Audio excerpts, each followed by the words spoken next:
There is something you do every single day that, without knowing it, reveals precisely who you are. A gesture, small, apparently meaningless, a fork left at a careless angle on the plate, a door released half a second before the person behind you can catch it, a message typed entirely in capitals, as though you were shouting into the face of someone you have never even met. Small gestures, almost invisible, and yet every time you make them, someone is watching, and that someone is already forming a precise and final impression of you. The problem is not you. The problem is that no one ever told you. No one ever explained that etiquette is not a list of rules to memorize so as to appear refined.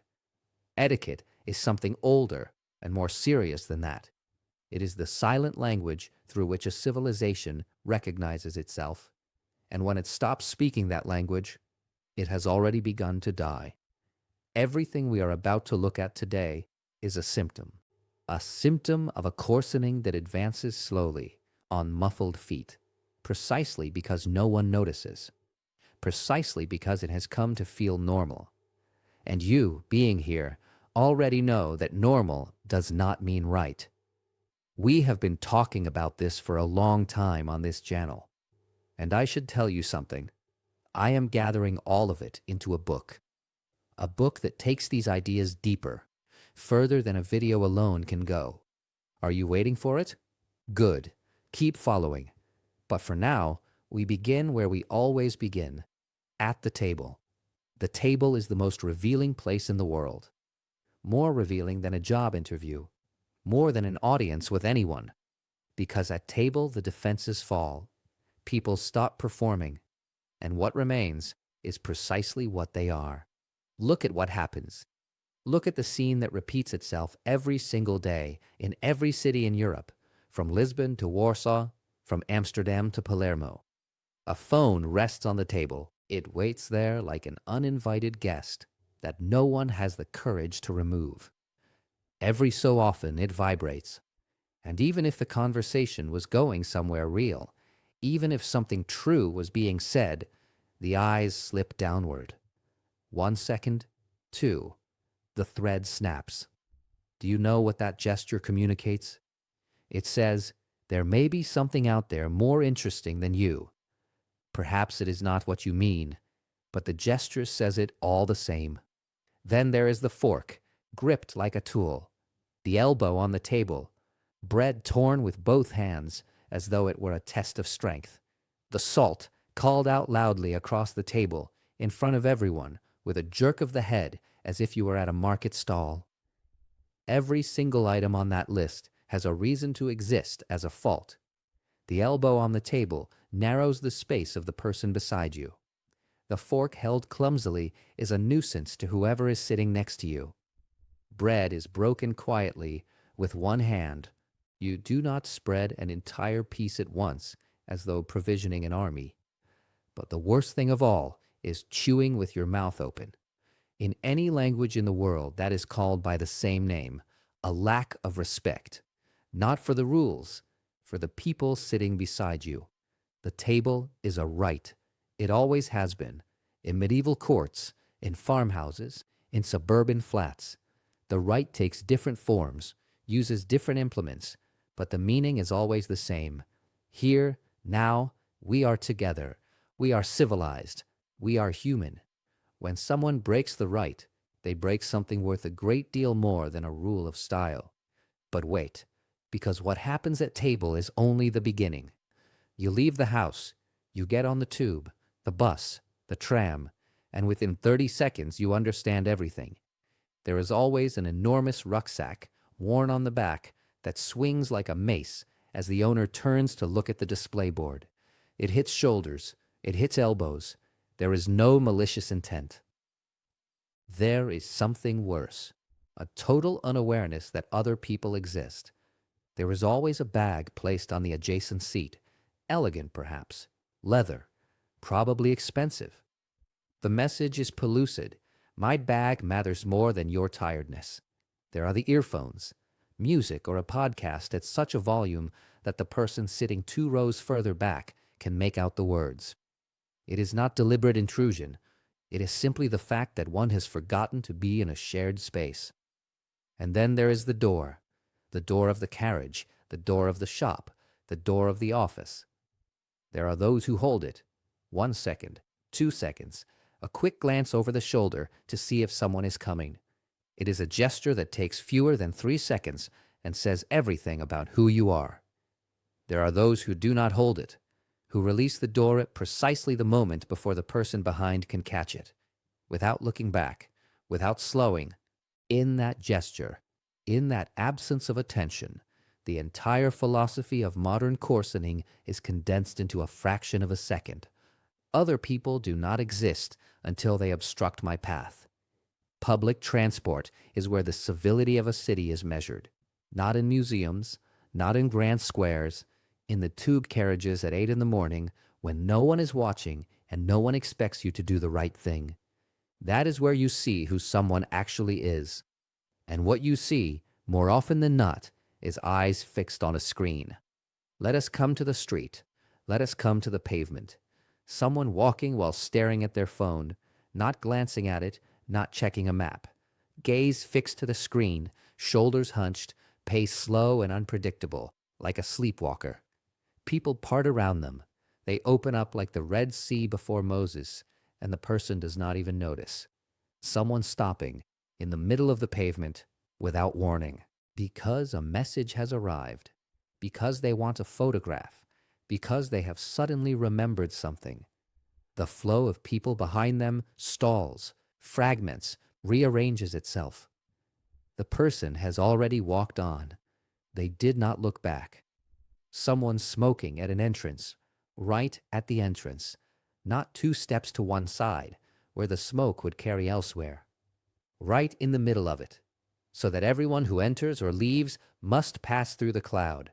It is such a small thing to step aside, so enormous to leave everyone else out of the equation. And in every city in Europe, these 3 figures exist. In every language, in every climate, under the arcades of Bologna, and in the rain of London, outside the bistros of Paris, and on the cobblestones of Vienna. Coarsening has no passport. Yet there is something that all of these gestures share, something that surfaces at the least expected moment. And perhaps the place where it surfaces most violently is not the street, not even the table. It is the screen. Online interactions are the last mirror, and the most pitiless. You write in capitals, all capitals. Are you unaware that in every form of contemporary written communication, capital letters are the equivalent of shouting? It is a convention established over decades. You know it. You ignore it. The message received by whoever reads it is simple. I care about myself, not about how I make you feel. You reply without reading. Half of all online arguments, in work groups, in family threads, begin here. Someone has responded to something that was never said. They read the first few words, constructed the reply in their head, and pressed send. The conversation branches into a labyrinth of misunderstandings. Everyone frustrated, no one understanding why. Then there's the full stop at the end of a short message. Fine, with a full stop. Good, with a full stop. 3 words with a full stop at the end communicate coldness, distance, irritation. Did you know that? Did you already sense it? Good. Then you also know why using it deliberately is a small, systematic discourtesy. Then there is the voice note, the 7-minute voice note, the 10-minute voice note, sent to someone who is in all likelihood at work, in a meeting, somewhere it is impossible to listen without earphones. A voice note as long as a theatrical monologue, full of ums and ers, and what I mean is, sent instead of a 2-line written message because it costs you less effort. Not the person receiving it, you. The voice note has become the symbol of an era that has confused convenience with respect.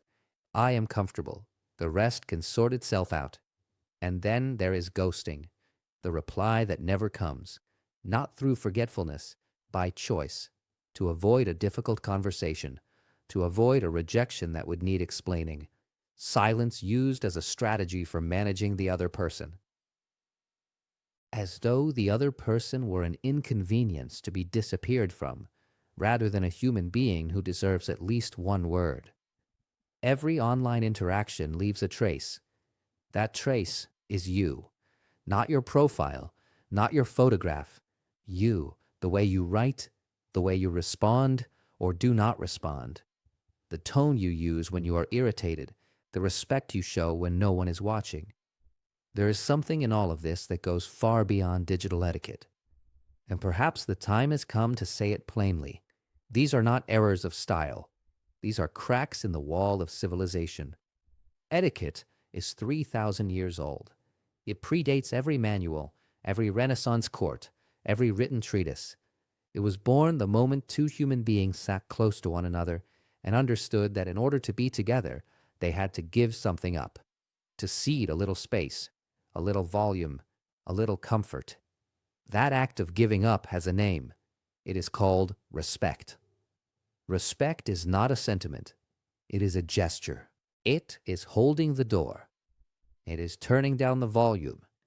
It is putting your phone away when someone is speaking to you. It is answering, even when the answer is difficult.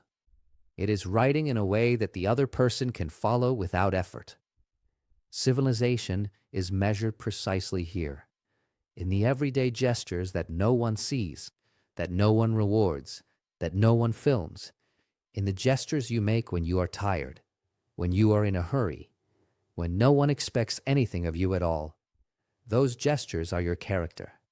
And character, unlike reputation, is not built on social media.